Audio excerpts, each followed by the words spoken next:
On this episode of The Free American, lobbyists are now stealing candy from babies. And by candy, I mean safety regulations.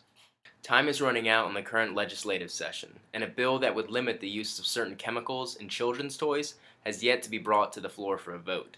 The majority of the products that will be affected by this new bill are those manufactured in China, which is crazy because we all know that safety is a top priority over there. I mean, have you seen those nets that they put on their buildings to catch falling workers?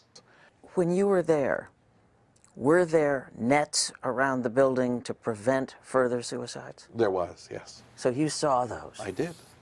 And what did that look like, looking up and seeing them? They look a lot like the nets you would put out to catch fish. However, important legislation like this might seem like a no-brainer to you and me, but we don't have the politically savvy minds like Senate co-leaders Dean Skelos and Jeffrey Klein. These two are the ones needed to bring this new legislation to a floor vote, and as of now, they still remain uncertain as to whether they can support such a controversial decision. I guess the jury's still out as to whether or not lead and mercury are part of your child's balanced diet.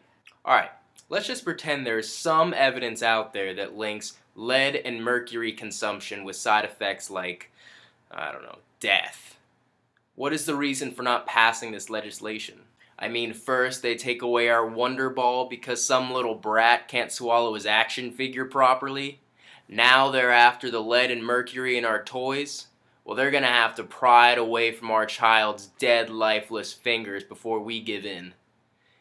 And that shouldn't take long if this new legislation isn't passed. Well, according to the non-biased viewpoints from the lobbyists over at the American Chemistry Council, who would in no way gain from less restriction on chemical usage, this legislation would inevitably lead to many hardworking individuals losing their jobs. It just goes to show you that the American Chemistry Council cares about you and your children.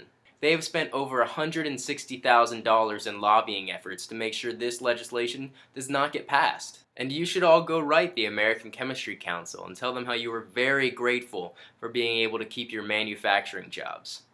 Come holiday season, you'll still be able to get little Timmy that shiny plastic toy he's always wanted.